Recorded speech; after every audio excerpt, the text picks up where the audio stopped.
Hi guys, welcome back to my channel. So let's get started towards the new video. Make sure to hit the subscribe button, tap on the bell icon. So here in the left side you can see the May profit as per NiceHash, and in the right side you can see the June profit as per NiceHash. All the cards are listed, and here you can see final is nothing but monthly earning. Electricity is 0.05 USD kilowatt per hour.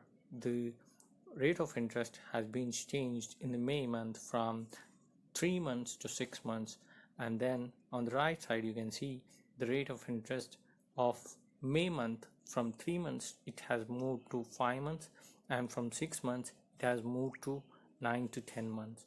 So this is the way where you can understand whether you have to buy the dip at the prices of the crypto which is dropped drastically, or you buy the graphic cards.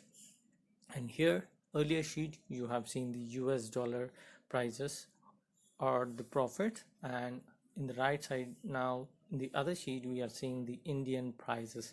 So many of them might be thinking that the video helps, and many of them thinks that the video doesn't.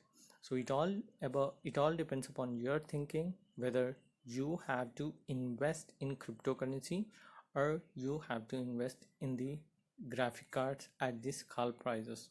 If you have the single card, these are the profits. If you have multiple cards, then you have to multiply the profits based upon the number of cards you have. So this video is just to understand for you the rate of interest has been moved. That's it guys, thanks for watching.